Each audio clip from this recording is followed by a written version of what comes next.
আজকের ক্লাসে সবাইকে স্বাগত।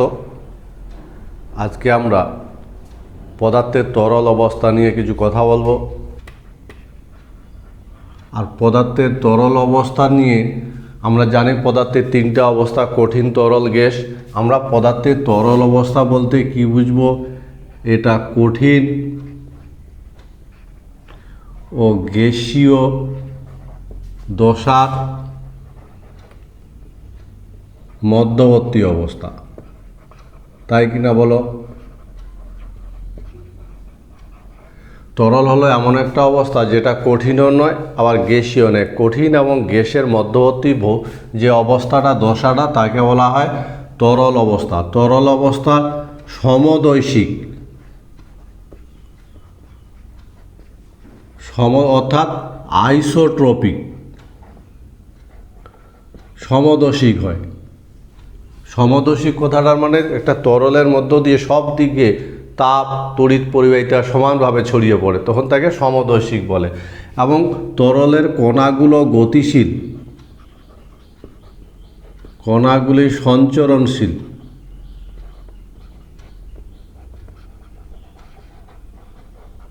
এদের কোনো নির্দিষ্ট আকার থাকে না।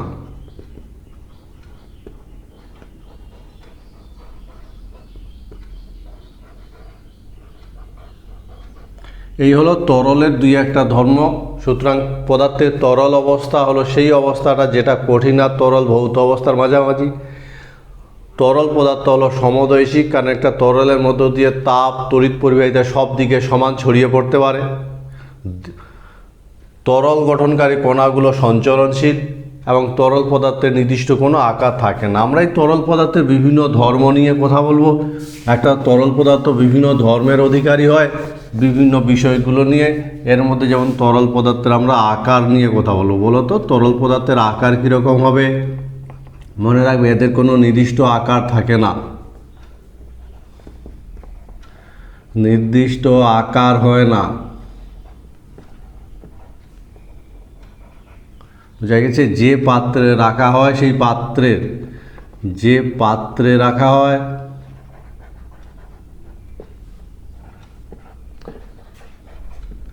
তার আকার লাভ করে।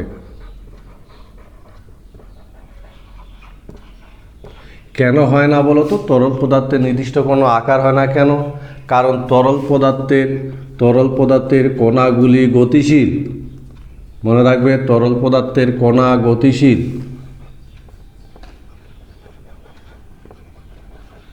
তরল পদার্থের কণাগুলো গতিশীল হয়, ফলে এরা একটা নির্দিষ্ট স্থানে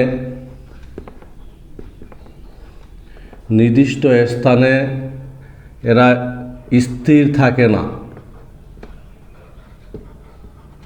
ফলে এদের কোনো নির্দিষ্ট আকার থাকে না। তরল পদার্থের কণাগুলো গতিশীল, এরা কোনো নির্দিষ্ট স্থানে স্থির থাকে না, সেজন্য এদের কোনো নির্দিষ্ট আকার থাকে না। আয়তনের কথা যদি বলা হয় তাহলে বলো তরল পদার্থের আয়তন থাকবে কি না? তরল পদার্থের আয়তন সম্পর্কে আমরা কি বলতে পারবো? মনে রাখবে, তরল পদার্থের নির্দিষ্ট আয়তন থাকে। তরল পদার্থের নির্দিষ্ট আয়তন থাকে। কণাগুলি গতিশীল হলেও, মনে রাখবে, তরল পদার্থের কণা গতিশীল হলেও তারা সীমাহীন গতিশীল কিন্তু নয়। সীমাহীন গতিশীল নয়, মনে থাকবে কথাটা। এবং এরা কি? কণাগুলো আন্তঃআণবিক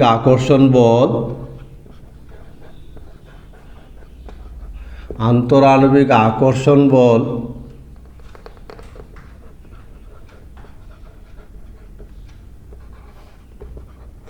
ছিন্ন করতে পারে না,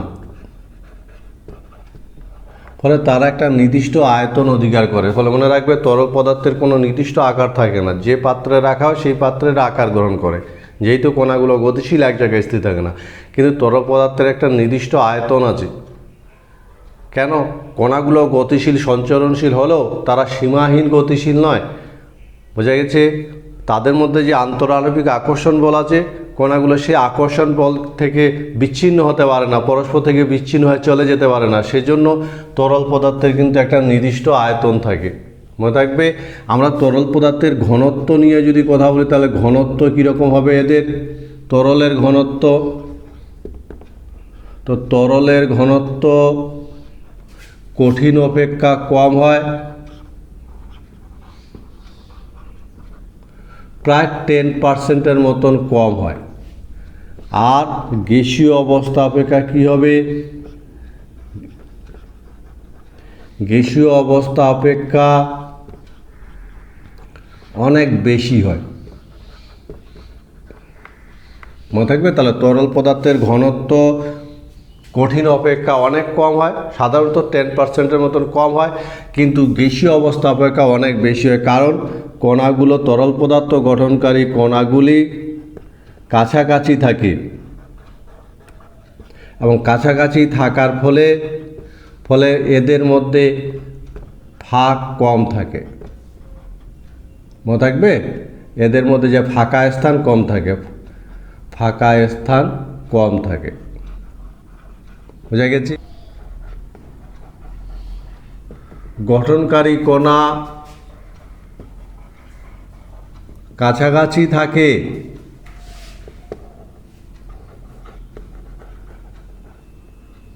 আন্তরাণবিক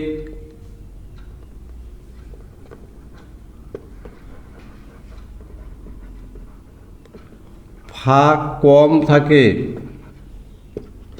ফলে খুব কম সংকোচনশীল হয়, খুব কম, অর্থাৎ চাপ প্রয়োগে আয়তনের তেমন হ্রাস ঘটে না।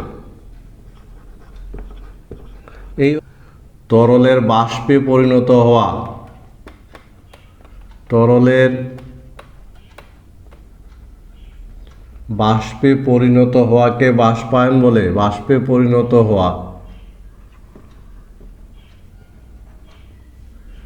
এটা তরলের উপরিতল থেকে ঘটে।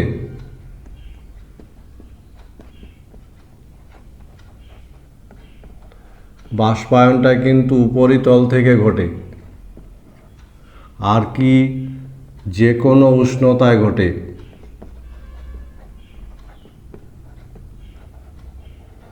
সব উষ্ণতায় কিন্তু বাষ্পায়ন ঘটে, ফলে বাষ্পায়ন হলো তরলের উপরিতল থেকে বাষ্প তৈরি হওয়ার ঘটনা।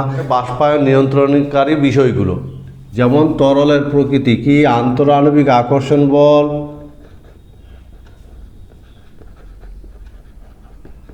আন্তরাণবিক আকর্ষণ বল বলো তো, জল, অ্যালকোহল, ইথার, এদের কার বাষ্পায়ন বেশি হবে কার কম হবে সেটা নির্ভর করবে কিন্তু আন্তরাণবিক আকর্ষণ বল। আন্তরাণবিক আকর্ষণ বল বৃদ্ধি পেলে বাষ্পায়ন হ্রাস পাবে, বাষ্পায়ন হ্রাস পায়। বোঝা গেছে কথাটা? আন্তরাণবিক আকর্ষণ বল বৃদ্ধি পেলে বাষ্পায়ন হ্রাস পায়। এ কারণে বাষ্পায়নের যদি আমরা ক্রম দেখি, বাষ্পায়নের যদি আমরা ক্রম লক্ষ্য করি তাহলে জলের বাষ্পায়ন সবথেকে কম হবে, ঠিক আছে? তারপরে অ্যালকোহল, ইথানল, তার থেকে বাষ্পায়ন বেশি হবে, তার থেকে ইথারের আরও বেশি হবে। কারণ ইথারের আন্তরাণবিক আকর্ষণ বল সবথেকে কম, তারপরে ইথারের সবথেকে কম, তারপর ইথানল, তারপর জল। জলের হাইড্রোজেন, দৃঢ় হাইড্রোজেন বন্ধনের মাধ্যমে কিন্তু এরা কী হবে? দৃঢ় হাইড্রোজেন বন্ধনের মাধ্যমে জলের অণুগুলো আবদ্ধ থাকে, ফলে জলের বাষ্পায়ন সবথেকে কম হবে, ইথারের সবথেকে বেশি হবে। এই ডান দিক থেকে বাঁ দিকে হ্রাস পাবে। এটা হলো তরলের প্রকৃতির উপর নির্ভর করে। আমরা যদি উষ্ণতার উপর কীরকম নির্ভরশীল? বাষ্পায়নের হার উষ্ণতার উপর নির্ভরশীল। উষ্ণতা বৃদ্ধির সঙ্গে বাষ্পায়ন বৃদ্ধি পায়।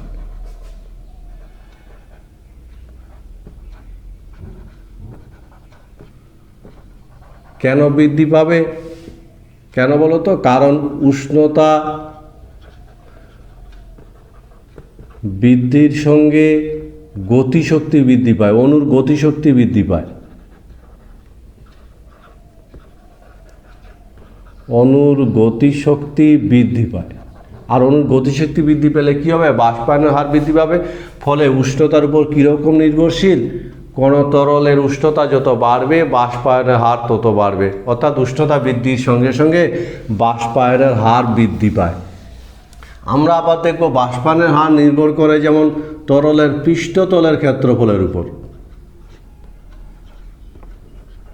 পৃষ্ঠতলের ক্ষেত্রফল নিজেরাই বলতে পারবে।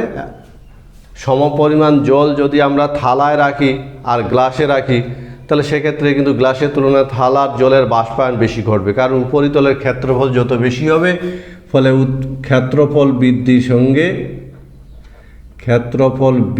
সঙ্গে বাষ্পায়ন বৃদ্ধি পায়। বাষ্পায়ন বৃদ্ধি পায় কারণ একই সঙ্গে অধিক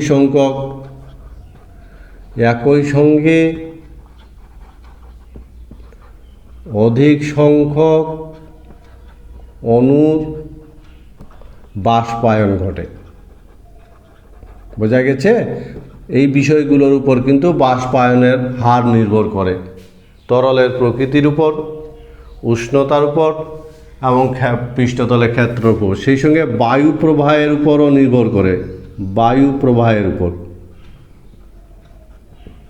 প্রবাহের উপর কীরকম নির্ভরশীল? তরলের উপরে বায়ু প্রবাহ বৃদ্ধি পেলে, মনে রাখবে তরলের উপরে যদি বায়ু প্রবাহ বৃদ্ধি পেলে বাষ্পায়ন বৃদ্ধি পায়। কেন? কারণ তরলের উপরে থাকা যে বাষ্প সেটা সে স্থান ত্যাগ করে, জায়গা ফাঁকা হয়, শূন্যস্থান সৃষ্টি হয়, ফলে তরল থেকে আবার বাষ্প তৈরি হয়। এভাবে তরলের উপরে বায়ু প্রবাহ যদি বৃদ্ধি পায়, তাহলে তরলের বাষ্পায়নের হার বৃদ্ধি পায়। তরলের পৃষ্ঠতলের ক্ষেত্রফল বৃদ্ধি পেলে বাষ্পায়নের হার বাড়বে না হ্রাস পাবে?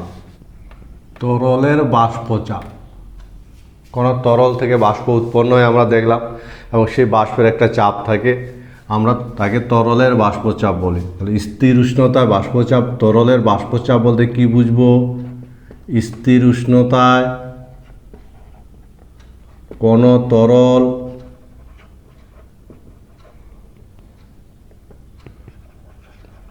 তার বাষ্পের সঙ্গে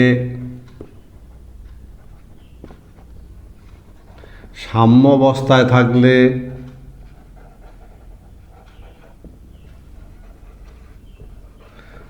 যে চাপ প্রয়োগ করে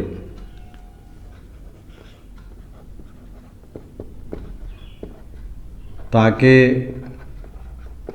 ওই তরলের বাষ্পচাপ বলে। বোঝা গেছে? তরলের বাষ্পচাপ বলে। আমরা যদি একটা বিকারের মধ্যে কোনো তরল রাখি, তাহলে সেই তরল থেকে যে বাষ্প উৎপন্ন হবে, এটা হলো তরল,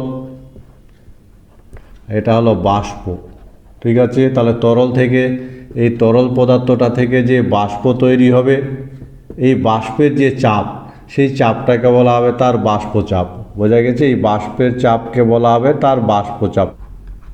এটা স্থির উষ্ণতায় বা নির্দিষ্ট উষ্ণতায়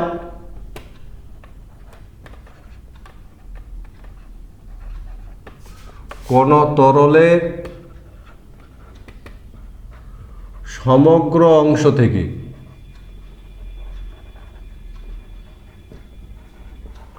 দ্রুত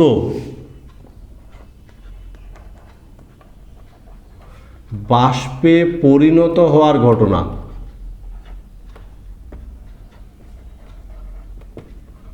বোঝা গেছে? তাহলে স্ফুটনটা কি? একটা নির্দিষ্ট উষ্ণতায় কোনো তরলের সমগ্র অংশ থেকে দ্রুত বাষ্পে পরিণত হওয়ার ঘটনাকে বলা হয় স্ফুটন। বাষ্পায়ন কেবলমাত্র উপরিতল থেকে ঘটে। সুতরাং স্ফুট এবং বাষ্পায়নের মধ্যে পার্থক্য আছে। তাহলে স্ফুটন বলতে একটা নির্দিষ্ট উষ্ণতায় কোনো তরলের সমগ্র অংশ থেকে এবং দ্রুত বাষ্পে পরিণত হওয়ার ঘটনাকে বলা হয় স্ফুটন। স্ফুটনের সাথে সম্পর্কিত আরেকটা টার্ম আছে স্ফুটনাঙ্ক। কাকে বলবো স্ফুটনাঙ্ক? তরলের স্ফুটনাঙ্ক কাকে বলে? যে নির্দিষ্ট উষ্ণতায়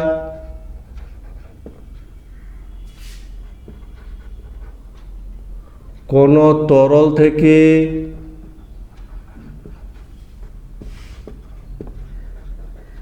উৎপন্ন বাষ্পের চাপ 1 atm চাপের সমান হয়। মনে থাকবে, প্রমাণ বায়ুমণ্ডলীয় চাপ 1। তাহলে যে উষ্ণতায় কোনো তরল থেকে উৎপন্ন বাষ্পের চাপ 1 বায়ুমণ্ডলীয় চাপের সমান হবে, সেই উষ্ণতাটাকে বলা হবে তার স্ফুটনাঙ্ক। যেমন জলের স্ফুটনাঙ্ক 100 ডিগ্রি সি আমরা জানি, কারণ 100 ডিগ্রি সিতে জল থেকে উৎপন্ন বাষ্পের চাপ 1 atm হয়। ফলে জলের স্ফুটনাঙ্ক হলো 100 ডিগ্রি সি। বোঝা গেছে? এই হলো স্ফুটনাঙ্ক আর এই হলো স্ফুটন। নিশ্চয়ই বোঝা গেছে। স্ফুটনাঙ্ক বিভিন্ন বিষয়ের উপর নির্ভর করে। যেমন কোন একটা তরলে স্ফুটনাঙ্কের একটা তরলের স্ফুটনাঙ্ক কম হতে পারে, বেশি হতে পারে। বোঝা গেছে? মনে রাখবে স্ফুটনাঙ্ক কি? চাপ, অর্থাৎ আভ্যন্তরীণ চাপের উপর নির্ভর করে। তরলের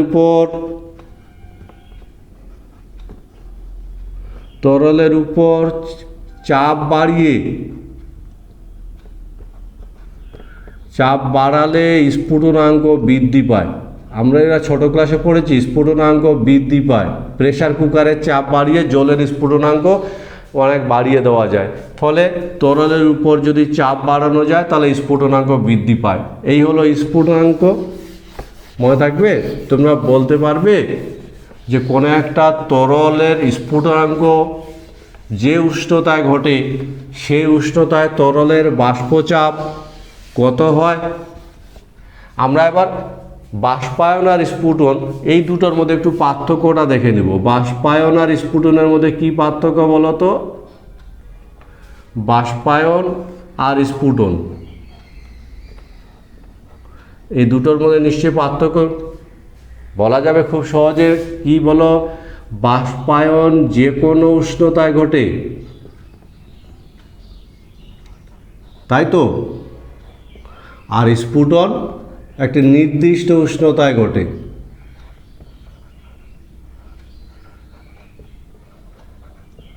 তাই কিনা বলো? এই হলো একটা পার্থক্য। আর একটা পার্থক্য বলো, তুমি বলো একটা পার্থক্য কি? 2 নাম্বার পার্থক্য, এটা দ্রুত ঘটে, এটা বাষ্পায়নটা ধীরে ঘটে আর এটা দ্রুত ঘটে।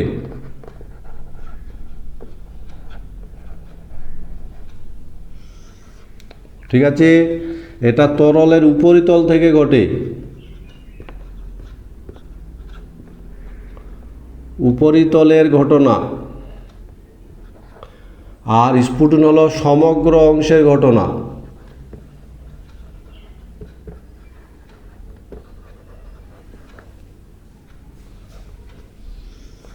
আর কি বলতো? উষ্ণতা হ্রাস পায়,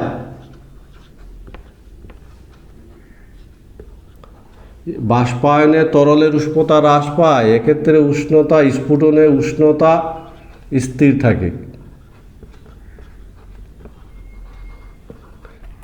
তরলের পৃষ্ঠটান নাম শুনেছ কখনো? পৃষ্ঠটান ভীষণ ইম্পর্টেন্ট একটা ধর্ম তরলের। আর এই ধর্মটার জন্যই জলের ফোঁটা গোলাকার হয়। এই ধর্মের জন্যই কিন্তু সূচ আলতোভাবে জলের উপর রাখলে পরিষ্কার একটা সূচ জলে ডুবে না। কৈশিক ক্রিয়া কাচের উপর যদি জল দেওয়া যায় তাহলে সেটা ভিজে যায়, কিন্তু পারদ হলে ভিজায় না। এই সমস্ত ঘটনা আমরা ব্যাখ্যা করতে পারি এই তরলের পৃষ্ঠটান ধর্মটা দিয়ে। তো প্রথমে তরলের পৃষ্ঠটানটাকে আমরা একটু বুঝে নেওয়ার চেষ্টা করব। তরলের পৃষ্ঠটানের একটা সাধারণ ধারণা তৈরি করার চেষ্টা করব। এখানে দেখি আমরা যদি একটা কোনো পাত্রের মধ্যে কোনো তরল পদার্থ রাখি, তাহলে সেই তরল পদার্থের আমরা কণাগুলোর কথা বিবেচনা করব। বোঝা গেছে? যেমন আমরা যদি তরল কণার গঠনকারী অণুগুলোকে আমরা যদি এরকম দেখার চেষ্টা করি, বোঝা গেছে, তাহলে সেক্ষেত্রে আমরা পৃষ্ঠটান সম্পর্কে বুঝতে গেলে একটু তরল পদার্থের ক্ষেত্রে পৃষ্ঠটানের কিভাবে সৃষ্টি হয় সেই ধারণাটা তৈরি করার চেষ্টা করছি। দেখো, একটা তরল অবস্থা আমরা বুঝাচ্ছি এবং এই তরল অবস্থার উপরে গ্যাসীয় কণাগুলো ছড়িয়ে ছিটিয়ে আছে। ঠিক আছে, গ্যাসীয় কণাগুলো। এবার বলো তো, তরলের মাঝ বরাবর যদি কোনো একটা অণুকে আমরা কল্পনা করি, ভালো করে খেয়াল করে দেখো, মাঝ বরাবর তরলের মাঝে থাকা কোনো অণু চারিদিকে একই ধরনের অণু দ্বারা পরিবেষ্টিত থাকে কিনা? তাহলে তরলের মাঝে থাকা কোনো অণু চারিদিকে একইভাবে পরিবেষ্টিত থাকায় এর মধ্যে কোনো অসমবল ক্রিয়া করবে না। এর মধ্যে অসমবল ক্রিয়া করে না। ঠিক আছে, ক্রিয়া করবে না, কারণ চারিদিকে সমজাতীয় অণু দ্বারা পরিবেষ্টিত থাকে। কিন্তু তরলের পৃষ্ঠে থাকা একটা অণুর কথা যদি বিবেচনা করি, এই অণুটার কথা বিবেচনা করো দেখি, এই অণুটার নিচের দিকে থাকা অণুগুলো আকর্ষণ করে এবং উপরে থাকা বাষ্প কণাগুলো আকর্ষণ করে, কিন্তু বাষ্পের কণার সংখ্যা খুব কম হয়। ফলে উপরে থাকা অণুর আকর্ষণ বল, উপরের দিকে আকর্ষণ বল খুব কম হবে। মনে থাকবে কথাটা, আকর্ষণ বল খুব কম হবে। আর নিচের দিকে যে অণুগুলো আছে এই অণুগুলো এদের ক্ষেত্রে আকর্ষণ বল অনেক বেশি হবে। এই কথাটা বোঝা গেল কি না? আকর্ষণ বল অনেক বেশি হয়। বোঝা গেছে? ফলে পৃষ্ঠতলে থাকা একটা অণুর মধ্যে একটা অসমবল ক্রিয়া করে। নিচের দিকে থাকা অণুগুলো যে বলে আকর্ষণ করে, উপরে থাকা বাষ্পের কণাগুলো তার চেয়ে অনেক কম বলে আকর্ষণ করে। ফলে পৃষ্ঠতলে থাকা একটা অণু অসমবলের অধীনে থাকায় তার স্থিতিশক্তি বেড়ে যায়। আর স্থিতিশক্তি বেড়ে গেলে তরলের স্থিতিশীলতা হ্রাস পায়। আর এই স্থিতিশীলতা বাড়াবার জন্য তরল সবসময় চেষ্টা করে, এবং স্থিতিশক্তি বাড়াবার উপায় হলো তরলের পৃষ্ঠতলের ক্ষেত্রফল কমানো। তরলের পৃষ্ঠতলের ক্ষেত্রফল কমাবার তাগিদে তরল সবসময় পৃষ্ঠতলের কণাগুলো একটা টান অবস্থায় থাকে। আর তরলের এই ধর্মটাকে বলা হয় পৃষ্ঠটান। বোঝা গেছে? তাহলে তরল তার নিজের অস্তিত্বের জন্য, নিজের স্থিতিশীলতার জন্য তার উপরে তলে থাকা অণুগুলোর একটা টান অবস্থায় থাকে। এই অবস্থাটাকে, এই ধর্মটাকে বলা হয় তরলের পৃষ্ঠটান। বোঝা গেছে? বোঝাতে পারলাম তো? তাহলে তরলের পৃষ্ঠটান সম্পর্কে আমরা ছোট্ট একটা নোট যদি আমরা মনে রাখার চেষ্টা করি, তরলের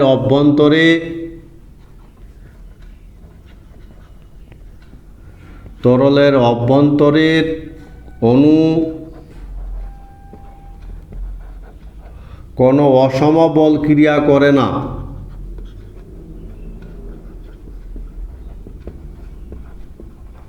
কেন? কারণ চারিদিকে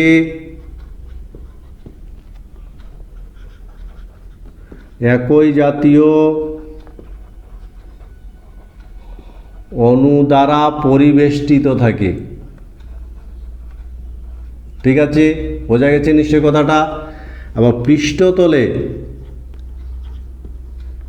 পৃষ্ঠতলের অণু নিচের দিকে অধিক আকৃষ্ট হয়।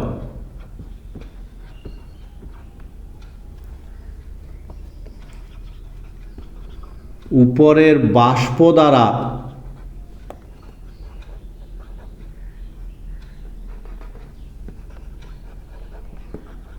কম আকৃষ্ট হয়।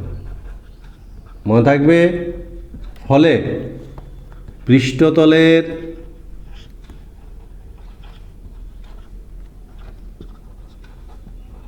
অণু অসম বলের অধীনে থাকে।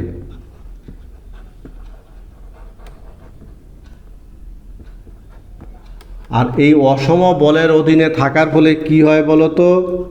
স্থিতিশক্তি বৃদ্ধি পায়। স্থিতিশক্তি বৃদ্ধি পায়। স্থিতিশক্তি বৃদ্ধির ফলে স্থায়িত্ব হ্রাস পায়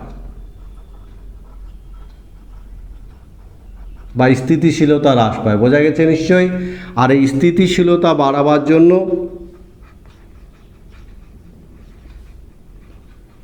স্থিতিশীলতা বৃদ্ধির জন্য কি করে? পৃষ্ঠতলের ক্ষেত্রফল কমাতে চায়। ক্ষেত্রফল কমাতে চায়। বোঝা গেছে নিশ্চয়। পৃষ্ঠতলের ক্ষেত্রফল কমাতে চায়। আর এর ফলে কি হয়? পৃষ্ঠতলের অণুগুলি টান টান অবস্থায় থাকে।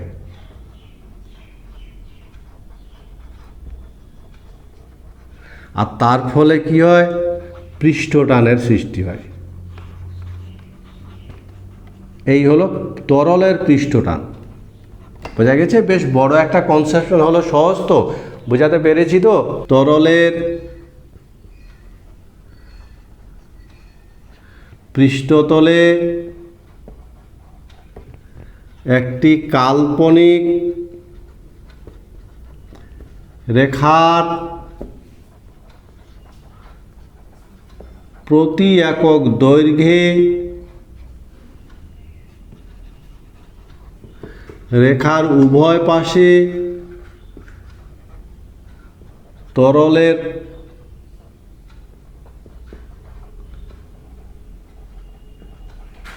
স্পর্শ বরাবর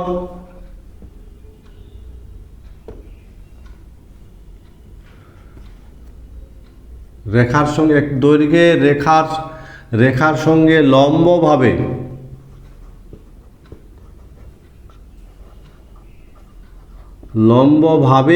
তরলের স্পর্শ বরাবর রেখার উভয়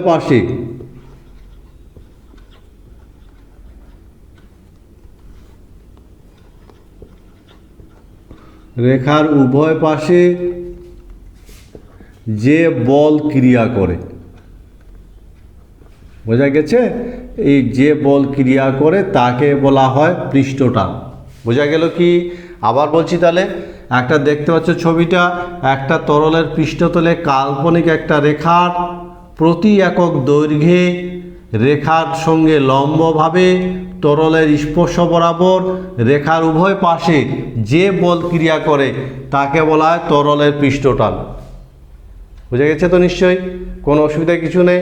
এবং তরলের পৃষ্ঠটানের সৃষ্টি হয় কেন, সেই আণবিক ব্যাখ্যাটাও আমি বললাম। এবার পৃষ্ঠটানের একক কি একক হবে বলো তো? পৃষ্ঠটান মানে কি? বল বাই দৈর্ঘ্য। তাহলে এখান থেকে আমরা খুব সহজে এককগুলো নির্ণয় করতে পারি। তাহলে সিজিএস পদ্ধতিতে একক কি হবে?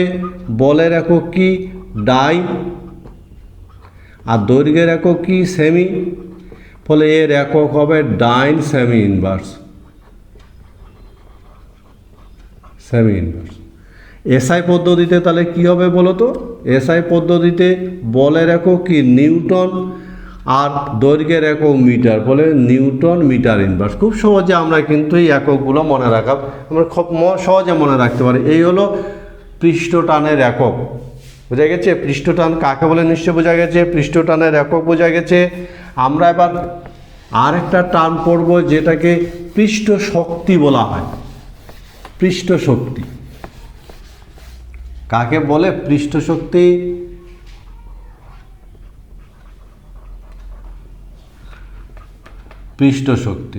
স্থির উষ্ণতায়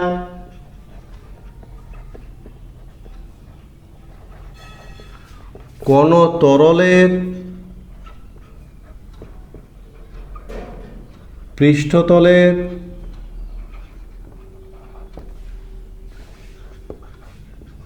একক ক্ষেত্রফল, এই কথাটা ইম্পর্টেন্ট। একক ক্ষেত্রফল বৃদ্ধির জন্য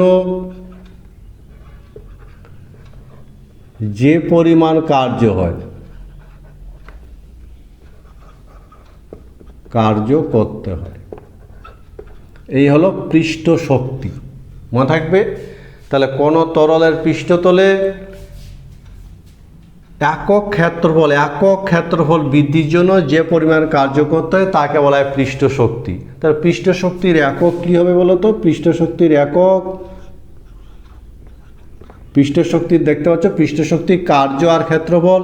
তাহলে পৃষ্ঠ শক্তি হলো কার্য বাই ক্ষেত্রফল, আর কার্য বাই ক্ষেত্রফল যদি হয় তাহলে সিজিএস পদ্ধতিতে কি হবে? সিজিএস পদ্ধতির কার্যের একক কি? আর ক্ষেত্রফলের একক কি? Semi square. ফলে সিজিএস পদ্ধতিতে এর একক হবে আর সেমি ইনভার্স 2। এসআই পদ্ধতিতে তাহলে কি হবে বলো তো? এসআই পদ্ধতিতে কার্যের একক কি? জুল, আর ক্ষেত্রফলের একক মিটার স্কোয়ার। ফলে এসআই পদ্ধতিতে হবে জুল মিটার ইনভার্স 2। এই হলো পৃষ্ঠ শক্তির একক। তোমরা বলতে পারবে যে পৃষ্ঠ টান যে আমরা পড়লাম, পৃষ্ঠ টানের এসআই একক কি? পৃষ্ঠ টানের উপর বিভিন্ন বিষয়ের প্রভাব। পৃষ্ঠটান বিভিন্ন বিষয় দ্বারা প্রভাবিত হয়। ওরকম একটা বিষয় হলো উষ্ণতা। উষ্ণতা, পৃষ্ঠটানের মান উষ্ণতার উপর কীরকম নির্ভরশীল? মনে রাখবে উষ্ণতা বৃদ্ধির সঙ্গে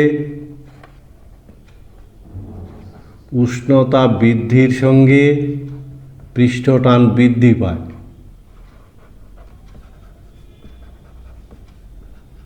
কেন উষ্ণতা বৃদ্ধির সঙ্গে বৃদ্ধি পায় বলো তো?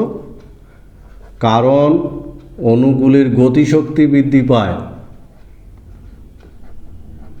অণুগুলির গতিশক্তি বৃদ্ধি পায়, বুঝা গেছে? ফলে গতিশক্তি বৃদ্ধি পাওয়ার ফলে আকর্ষণ বল কমে যায়, আর গতিশক্তি বৃদ্ধি পেলে আকর্ষণ বল কমে যাবে।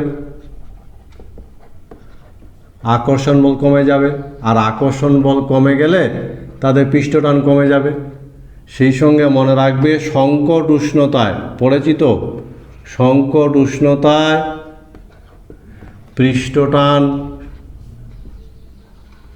পৃষ্ঠটান শূন্য হয়। কেন শূন্য হয় সংকট উষ্ণতায়? কারণ সংকট উষ্ণতায় তরল ও গ্যাসের মধ্যে আকর্ষণ বল সমান হয়। বোঝা গেছে? এইভাবে উষ্ণতার উপর কিন্তু পৃষ্ঠটান নির্ভর করে। কি? উষ্ণতা বৃদ্ধির সঙ্গে পৃষ্ঠটান হ্রাস পাবে, কারণ উষ্ণতা বৃদ্ধির সঙ্গে পৃষ্ঠটান হ্রাস পায়। বোঝা গেছে? কেন হ্রাস পায় বলো তো? কারণ গতিশক্তি বৃদ্ধি পায়, আর গতিশক্তি বৃদ্ধি পেলে আকর্ষণ হ্রাস পাবে। অন্যদিকে সংকট উষ্ণতায় কিন্তু পৃষ্ঠটান শূন্য হয়। সংকট উষ্ণতায় গ্যাস আর তরলের মধ্যে আকর্ষণ বল সমান হয়, ফলে আকর্ষণ বল হ্রাস বৃদ্ধি থাকে না। বোঝা গেছে নিশ্চয়ই? আর একটা বিষয়ের উপর নির্ভর করে দ্রবীভূত পদার্থের উপর। দ্রবীভূত পদার্থ, ওই তরলের মধ্যে যদি কোনো পদার্থ দ্রবীভূত করা যায় তাহলে পৃষ্ঠটানের পরিবর্তন ঘটতে পারে। যেমন পৃষ্ঠতল সক্রিয় পদার্থ কোনগুলো বলো তো? পৃষ্ঠতল সক্রিয় পদার্থ কাদের বলে? সারফেক্ট্যান্ট বলে। যেমন সাবান, ডিটারজেন্ট, এই ধরনের এই ধরনের পদার্থ যদি পৃষ্ঠতল সক্রিয় পদার্থ যদি দ্রবীভূত করা যায়, দ্রবীভূত করলে পৃষ্ঠটান হ্রাস পায়। কেন হ্রাস পায়? কারণ এই সমস্ত পদার্থ কি করে? এরা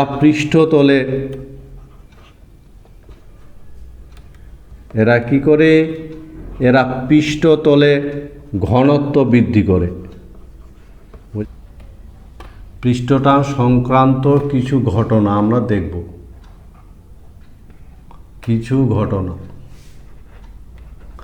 পৃষ্ঠটান সংক্রান্ত বেশ কিছু ঘটনা আমরা দেখি। যেমন 1 নাম্বার, বৃষ্টির ফোঁটা গোলাকার হয় কেন?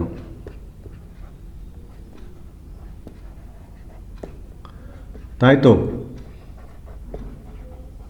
বৃষ্টির ফোঁটা গোলাকার হয় কেন হয় বলো তো? কারণ বৃষ্টির ফোঁটাটা একটা তরল পদার্থ হলে তার মধ্যে পৃষ্ঠটানের ব্যাপারটা থাকবে। আর একটা নির্দিষ্ট পরিমাণ তরল যদি গোলকের আকারে থাকে তাহলে তারই ক্ষেত্রফল সবচেয়ে কম হয়। আর পৃষ্ঠতলের ক্ষেত্রফল যত কম হবে পৃষ্ঠটান তত কম হবে, পৃষ্ঠটান যত কম হবে স্থিতিশীলতা তত বেশি হবে। ফলে অধিক স্থিতিশীলতা লাভের জন্য একটা জলের ফোঁটার যে জলটা তরল পদার্থটা সেটা কিন্তু গোলকের আকার লাভ করে বলে বৃষ্টির ফোঁটা বা যে কোনো তরলের যে ফোঁটা ড্রপটা সেটা গোলাকার হয়। বিভিন্ন কণাগুলোর মধ্যে যে আকর্ষণ বল একে বলা হয় সংশক্তি বল। আবার যদি এখানে যদি আমরা কাঁচ ধরে নিই, কাঁচ এটা হলো জল, ভালো করে বুঝে না জিনিসটা, এটা হলো জল আর এটা হলো কাঁচ। এই জলের কণার সাথে কাচের কণার মধ্যে যে আকর্ষণ বল, এই আকর্ষণটাকে বলা হয় আসঞ্জন বল। মনে থাকবে কি বল বলা হয়? আসঞ্জন বল। আর জলের কণাগুলোর মধ্যে যে আকর্ষণ বল তাকে বলা হয় সংশক্তি বল। কথাটা বোঝাতে পেরেছি? আর জলের কণা আর কাচের কণার মধ্যে, এটা কাচের কণার মধ্যে যে আকর্ষণ বল তাকে বলা হয় আসঞ্জন বল। আর এই দুটো বলের উপর নির্ভর করে কিন্তু ঘটনা ঘটে। ঠিক আছে? আমি যদি আবার পারদের কথা ভাবি, পারদের যে পরমাণুগুলো আছে, এটা পারদ যদি ধরে নিই তাহলে পারদের কণাগুলো যে আছে, এই যে পারদের কণাগুলোর মধ্যে এটাকে বলা হবে সংশক্তি বল। ঠিক আছে? তাহলে কণাগুলোর মধ্যে দু ধরনের বল আছে। একই জাতীয় কণাগুলোর মধ্যে বলটাকে বলা হবে সংশক্তি বল, আর ভিন্ন কোনো তরলের সাথে কঠিনের কণাগুলোর মধ্যে যে আকর্ষণ বল তাকে বলা হবে আসঞ্জন বল। একথা বোঝা গেছে? এবার মনে রাখবে, কি মনে রাখবে? যদি সংশক্তি বলের মান আসঞ্জন বল অপেক্ষা কম হয়, আসঞ্জন বল অপেক্ষা কম হলে সেক্ষেত্রে কি হবে বলো তো? সেক্ষেত্রে তরল কি করবে? ওই তরলকে যদি কঠিনে রাখা যায় তাহলে তরল কঠিনে ছড়িয়ে পড়বে, তরলে কঠিন ছড়িয়ে পড়ে। মনে থাকবে কথাটা? তাহলে কাচের উপর যদি জল দিই তাহলে সেটা কিন্তু ছড়িয়ে পড়ে, অর্থাৎ সিক্ত হয়। যেমন উদাহরণ, যেমন কাচে যদি জল দেওয়া যায়, কাচের যদি জল ফেলে দেওয়া যায় তাহলে ভিজে যায়, ছড়িয়ে পড়ে। বোঝা গেছে? অন্যদিকে যদি সংশক্তি বলের মান আসঞ্জন বল অপেক্ষা বেশি হয়, মনে থাকবে, আসঞ্জন বল অপেক্ষা যদি বেশি হয় তাহলে সেক্ষেত্রে তরল কঠিনে সিক্ত হয় না, অর্থাৎ ছড়িয়ে পড়ে না। বোঝা গেছে কথাটা? উদাহরণ, যেমন যদি আমরা কাচে কি করি, কাচে যদি পারদ রাখি তাহলে সেক্ষেত্রে কিন্তু কি হবে? কাচে পারদটা রাখলে গুটিয়ে যাবে, ছড়িয়ে পড়বে না, সিক্ত হবে না। কথাটা বুঝাতে পারলাম? সিক্ত হবে না। সরু কাচের নল জলের মধ্যে যদি প্রবেশ করানো হয় তাহলে দেখবে বাইরের জল তলের তুলনায় কৈশিক ক্রিয়ার জন্য ভিতরের জল উপরে উঠে আসে। অন্যদিকে পারদের মধ্যে যদি প্রবেশ করানো যায় তাহলে দেখবে বাইরের পারদের লেয়ারের তুলনায় কাচের নলের ভিতরের পারদের লেয়ার নিচে নেমে যায়। আসঞ্জন এবং সংশক্তি বলের জন্যই কিন্তু এই ঘটনাটা ঘটে। একটা পরিষ্কার সুচ, তেলবিহীন সুচ যদি জলের উপর আলতো করে ছেড়ে দেওয়া যায় তাহলে সেটা ভাসে, কারণ জলের কণাগুলো পৃষ্ঠ টানের জন্য খুব কাছাকাছি থাকে, অনেক টাইটলি বাইন্ডিং থাকে, আর সে কারণে তাদের মধ্যে গ্যাপ খুব নগণ্য পরিমাণে থাকায় সূচের ঘনত্ব বেশি হলেও সেটা কিন্তু ভিতরে ডুবে যেতে পারে না। এই তরলের সান্দ্রতা ভীষণ ইম্পর্টেন্ট একটা ধারণা আছে সান্দ্রতার। আমরা প্রথমে তরলের সান্দ্রতা নিয়ে একটা ছোট্ট ধারণা তৈরি করার চেষ্টা করি। কোনো নলের ভিতর দিয়ে যদি কোনো তরলের প্রবাহ হয়, মনে রাখবেন, নলের ভিতর দিয়ে যদি তরলের প্রবাহ হয় তাহলে অক্ষ বরাবর তরলের প্রবাহটা কিন্তু সর্বাধিক হবে। অক্ষ বরাবর, মাঝ বরাবর তরলের প্রবাহ সর্বোচ্চ। আমরা বিভিন্ন লেয়ার যদি কল্পনা করি তাহলে যত নলটার পৃষ্ঠতলের দিকে আসবো তত কিন্তু তাদের প্রবাহের হারটা হ্রাস পাবে। বোঝা গেছে। ফলে বিভিন্ন স্তরে যদি আমরা ভাগ করি তাহলে একদম যেটা যেটা নলের গা ঘেঁষে আছে যে লেয়ারটা, তার গতিবেগ সব থেকে কম হয় আসঞ্জন বলের জন্য, সেটা প্রায় স্থির থাকে। এর তুলনায় পরের লেয়ারটার কিন্তু কী হবে, পরের লেয়ারটার গতিবেগ বেশি হবে। এরকম বিভিন্ন লেয়ারে যদি ভাগ করি তাহলে যত ভিতরের দিকে যাব লেয়ারগুলোর গতিবেগ তত বৃদ্ধি পায়। ফলে প্রথম লেয়ারটার তুলনায় দ্বিতীয় লেয়ারের গতিবেগ বেশি হয়, বলে দ্বিতীয় লেয়ারটা প্রথম লেয়ারের গতিবেগকে বাড়াতে চায়, আর প্রথম লেয়ারটা দ্বিতীয় লেয়ারের গতিবেগকে হ্রাস করতে চায়। ফলে প্রথম লেয়ারটা দ্বারা দ্বিতীয় লেয়ারের উপর একটা বিপরীতমুখী বল কাজ করে। এই বলটা খানিকটা ঘর্ষণ বলের মতন। এই বলটাকে বলা হয় তরলের সান্দ্রতা। সুতরাং তরলের সান্দ্রতা বলতে আমরা কি বুঝবো, বোঝা গেছে। বিভিন্ন লেয়ারে যদি তরল কোনো নলের ভিতর দিয়ে যদি তরল প্রবাহিত হয়, তাহলে বিভিন্ন লেয়ারে যদি আমরা কল্পনা করি, বিভিন্ন লেয়ার কল্পনা করি, তাহলে একদম পৃষ্ঠতলের লেয়ার থেকে ধীরে ধীরে আমরা অক্ষের দিকে যদি অগ্রসর হই, লেয়ারগুলোর গতিবেগ বাড়তে থাকে। ফলে আগের লেয়ারটা তার পরের লেয়ারের গতিবেগকে পিছন দিকে একটা ঘর্ষণ বলের মতন বল ক্রিয়া করে গতিবেগটাকে কমাতে চায়। এই ঘটনাটাকে বলা হয় সান্দ্রতা। সুতরাং সান্দ্রতার সংজ্ঞা হিসেবে আমরা বলতে পারি, যে ধর্মের জন্য, মনে রাখবে, যে ধর্মের জন্য কোনো তরল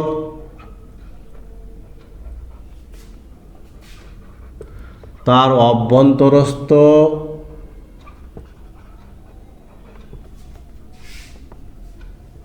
বিভিন্ন স্তরের আপেক্ষিক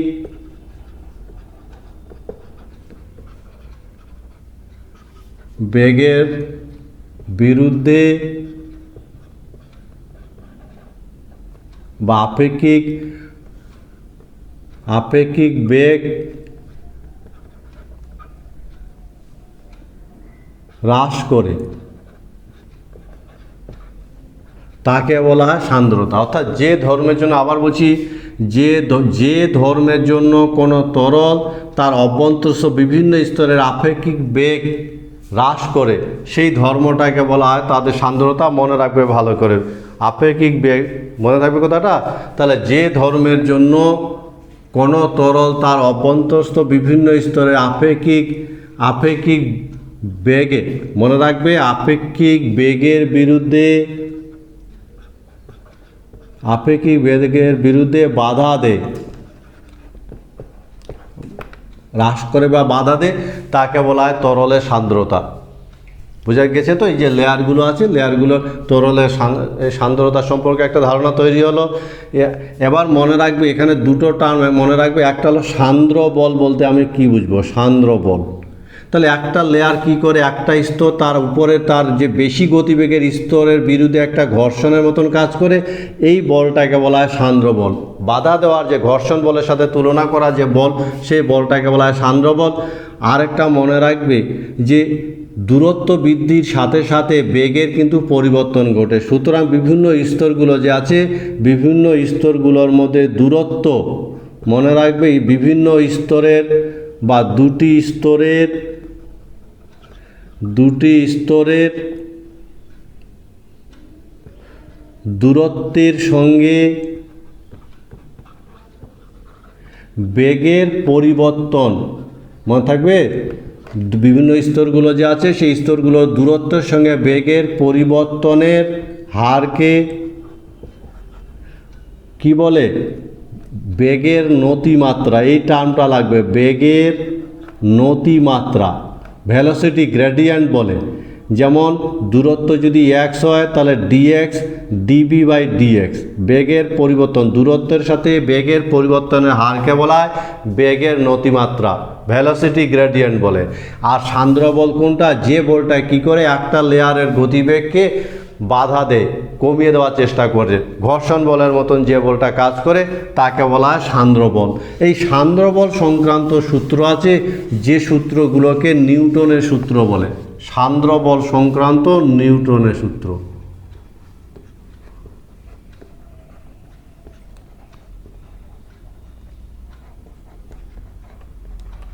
কি সূত্রগুলো বলছে, সান্দ্র বল কি হবে,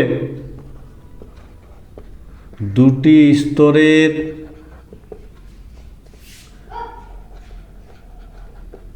স্পর্শতলের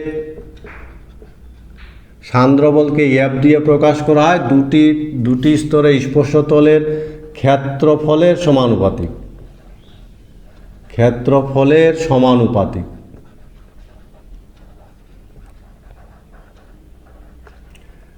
অর্থাৎ এফ সমানুপাতিক এ। বোঝা গেছে না? 2 নাম্বার কি বলছে, সান্দ্রবলের মান কি হবে, গতিবেগের নতিমাত্রার, একটু আগে বোঝালাম, গতিবেগের নতিমাত্রার সমানুপাতিক। নতিমাত্রা মানে কি, dv/dx সমানুপাতিক। বোঝা গেছে? সহজ আছে। এবং এই সান্দ্রতা বুঝতে পারছো, একটা নলের ভিতর দিয়ে যদি তরলের প্রবাহ ঘটে, তাহলে বিভিন্ন লেয়ার যদি আমরা কল্পনা করি, বিভিন্ন স্তর, তাহলে একটা স্তর আর একটা স্তরের গতিবেগকে বাধা দেয়। এই বাধা দেওয়াটাকে আমরা বলি সান্দ্রতা। এটা একটা তরলের বৈশিষ্ট্য সূচক ধর্ম। ফলে গণিত এখান থেকে কী হবে, তাহলে এফ সমানুপাতিক dv/dx। অতএব আমরা এখান থেকে কি পাচ্ছি, এফ সমানুপাতিক a ইন্টু dv/dx, বা এফ সমান, এটাকে ইটা বলা হয়, মনে রাখবে আজকে থেকে এই চিহ্নটাকে ইটা বলা হয়, ইটা। ঠিক আছে? a dv/dx, এটা হলো নিউটনের গতিসূত্র সান্দ্রতা সংক্রান্ত। এখান থেকে আমরা একটা টার্ম পাবো, যে এই যে ইটা যাকে বলা হলো, এটা সমানুপাতিক ধ্রুবক, মনে থাকবে, সমানুপাতিক ধ্রুবক। আর একে বলা হয় সান্দ্রতাঙ্ক,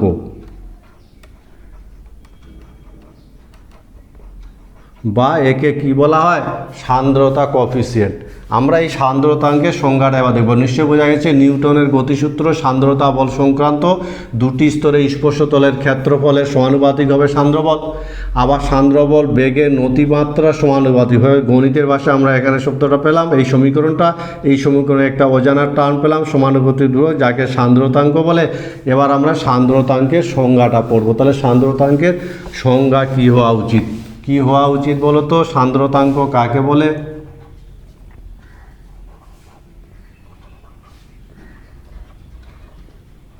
সান্দ্রতাঙ্ক কাকে বলবো? দেখো, আমরা কি পেলাম, এফ সমান ইটা ইন্টু এ ইন্টু dv/dx। যদি dv/dx ইকুয়াল টু 1 হয়, a ইকুয়াল 1 হয়, তাহলে সেক্ষেত্রে কি হবে, এফ ইকুয়াল টু ইটা হবে। তাই হবে কি না? তাহলে এক্ষেত্রে এটা কিন্তু এক ধরনের বল। ফলে এখান থেকে সংজ্ঞার আকারে আমরা বলতে পারি, কোনো তরলের স্থির উষ্ণতায়, মনে থাকবে, স্থির উষ্ণতায় একক দূরত্বে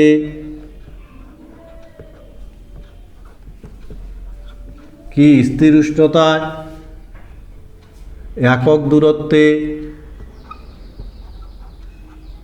দুটি স্তরের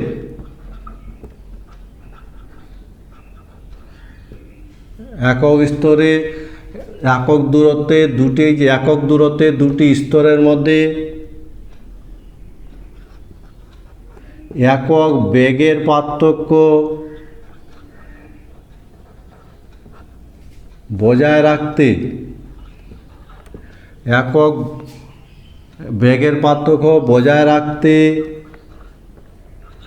বোঝা গেছে, একক বেগের পার্থক্য বজায় রাখার জন্য এবার এটাকে বলবো কি, স্পর্শক। যে স্পর্শকীয়, মনে রাখবে, যে স্পর্শকীয় বল প্রতি একক ক্ষেত্রফলে, বোঝা গেছে না, যে প্রতি একক ক্ষেত্রফলে প্রয়োগ করতে হয়, এই হলো, তাকে বলা হয় সান্দ্রতাঙ্ক। বোঝা গেছে? এই মানগুলো থেকে বললাম, দেখো এই মানগুলো থেকে প্রথমে ডিএক্স থেকে ডিভি, মনে থাকবে, ডিভি থেকে ডিএ, তারপরে সেখান থেকে এইভাবে চলে আসলাম কি, স্থির উষ্ণতা ডিএক্স, একক দূরত্বে দুটি স্তরের মধ্যে চলে গেলাম ডিভিতে, একক বেগের পার্থক্য বজায় রাখার জন্য চলে আসলাম এতে, প্রতি একক ক্ষেত্রফলে চলে আসলাম এফে, যে পরিমাণ স্পর্শকীয় বল প্রয়োগ করতে হয় তাকে বলা হয় সান্দ্রতাঙ্ক। এইভাবে সংজ্ঞাগুলো বলতে হয়, সংজ্ঞাগুলো তৈরি করতে হয় বা দেখে দেখে সংজ্ঞাগুলো আমরা লিখতে পারি। বোঝা গেছে? এবার আমরা দেখব সান্দ্রতাঙ্কের একক কী হবে। তাহলে সান্দ্রতাঙ্কের একক, বুঝতে পেরেছ? সান্দ্রতাঙ্কের একক কী হবে?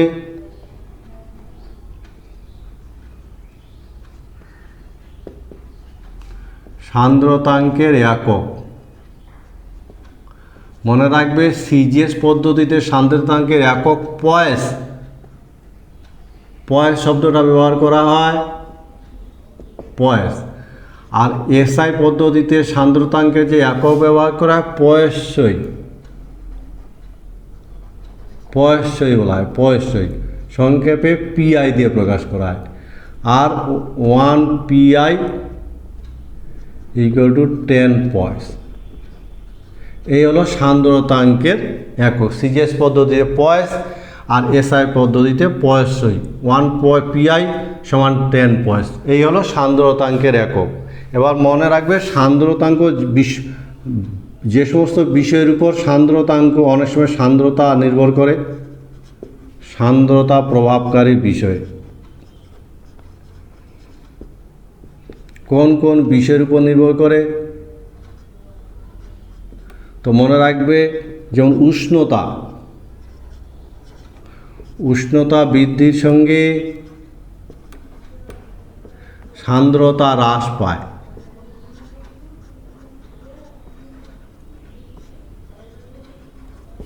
মনে থাকবে কথাটা, উষ্ণতা বৃদ্ধির সঙ্গে সান্দ্রতা হ্রাস পায়।